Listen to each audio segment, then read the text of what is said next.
Bismillahirrahmanirrahim. Assalamualaikum warahmatullahi wabarakatuh. Apakah benar kita tidak boleh membunuh ular yang bersemayam di dalam rumah? Ada ular bersemayam nih. Masya Allah.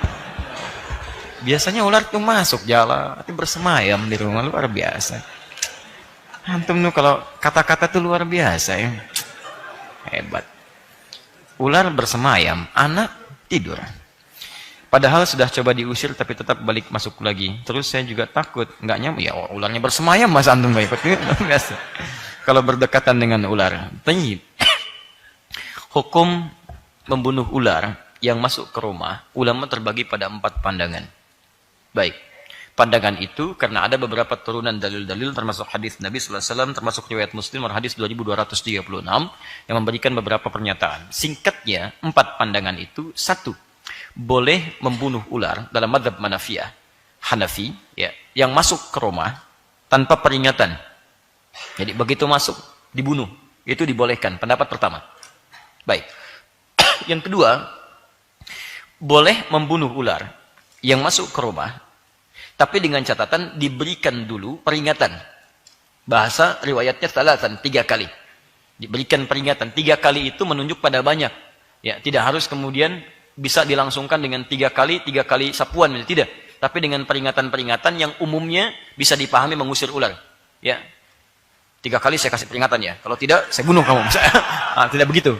Ya, jadi antum dorong, arahkan. Kalau dia tidak pergi, maka itu boleh dibunuh. Fahuwa kafir. Itu kata Nabi sallallahu alaihi wasallam kafir. Nanti saya terangkan kenapa ular disebut kafir. Ya, jadi yang kedua, boleh membunuh setelah diberikan peringatan. Ya, 3 kali dalam konteks ini peringatan untuk diusir keluar. Kalau dia dengan usaha kita diusir balik lagi, usir balik lagi, usir balik lagi, maka itu boleh dibunuh. Itu pendapat yang kedua. Yang ketiga, boleh dibunuh. Saya ulang, boleh dibunuh ular di dalam rumah jika ular itu masuk ke rumah di luar kota Madinah. Sedangkan kalau masuk di dalam kota Madinah, itu tidak boleh dibunuh, hanya diusir saja. Diusir saja. Ini pendapat ketiga. Di rumah-rumah di kota Madinah, kalau kemasukan ular, itu hanya diusir saja, tidak boleh dibunuh. Jelas ya? Kalau yang pertama, bunuh tanpa syarat. Kedua, beri peringatan, masuk di rumah manapun, mau Madinah atau bukan, beri peringatan, misalnya diindahkan, langsung dibunuh. Yang ketiga, tidak boleh dibunuh kalau masuk di rumah Madinah saja. Di luar Madinah boleh, dengan diberikan peringatan seperti yang tadi. Ya, 3 kali, atau kita coba usir untuk keluar. Yang keempat, tidak dibunuh kecuali ular yang punya garis putih di punggungnya atau punya ekor pendek. Ini menunjuk pada ular berbisa. Ya, begitu dia masuk membahayakan, boleh seketika dibunuh. Ini pendapat yang keempat. Tayyib. Dari pendapat-pendapat ini, itu mengerucut pada beberapa hadis. Utamanya hadis tentang pernyataan jin yang berjanji kepada Nabi tidak akan menampakkan diri di rumah orang beriman. Ya. Jadi sebetulnya jin-jin muslim yang baik itu nggak akan ada penampakan. Ya. Jadi kalau antum sedang melihat penampakan-penampakan, itu bukan jin muslim. Karena jin muslim sudah berjanji pada Nabi SAW tidak menampakkan diri. Jelas ya? Dalam bentuk jin. Dalam bentuk jin.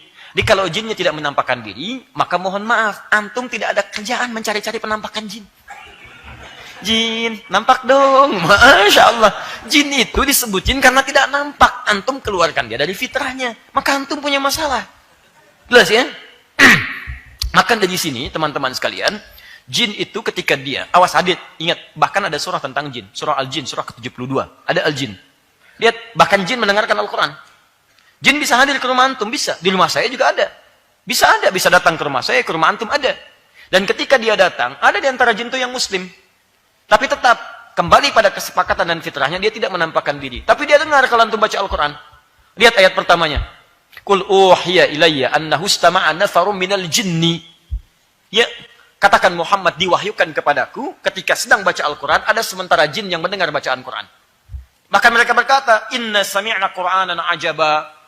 Kepada teman-temannya, kita mendengar Quran yang sangat mengagumkan. Masya Allah, jin saja dengar Quran. Masa antum yang bukan jin gak mau dengar Quran?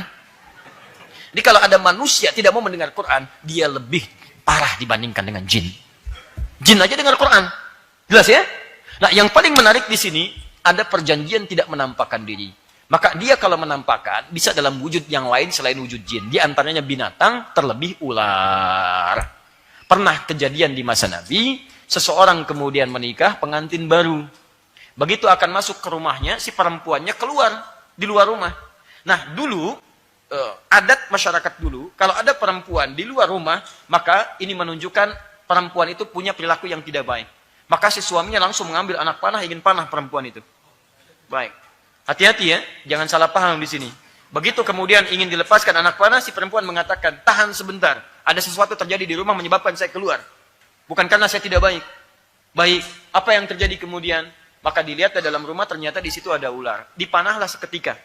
Suaminya masuk dipanah. Istrinya mengatakan, saya tidak tahu apakah suami saya membunuh ular duluan atau ular yang kemudian mematikan suami saya. Maka ketika keluar ternyata ularnya yang mati dipanah oleh suaminya. Maka keduanya kemudian beberapa sahabat mengadukan pada Nabi, ya Rasulullah, mohon doakan kami ya Rasulullah, karena di rumah ada ular. Kata Nabi, kalianlah yang mohon ampun kepada Allah Subhanahu wa taala karena kalian telah membunuh seorang jin yang muslim. Di jin itu sedang berada di dalam rumahnya, dia masuk dalam bentuk ular di situ. Maka dari itulah kemudian jika jin ular ada yang masuk ke dalam rumah, pendapat yang terkuat adalah Anda coba usir dulu. Jika dalam diusir dia tetap bertahan balik lagi, kata Nabi fahuwa kafir. Itu mungkin kalaupun jin termasuk jin yang kafir. Tapi kalau misalnya ular-ular berbahaya seperti tadi, yang ada 2 putih di punggungnya atau berekor pendek menunjukkan yang sifatnya berbahaya, maka tidak usah pikirkan jin lagi. Dan gak usah ditanya, jin bukan, ayo jin bukan. Udah begitu tanya, antum dipatok gitu kan. Paham ya? Daripada membahayakan, langsung eksekusi. Seketika selesai. Jelas ya?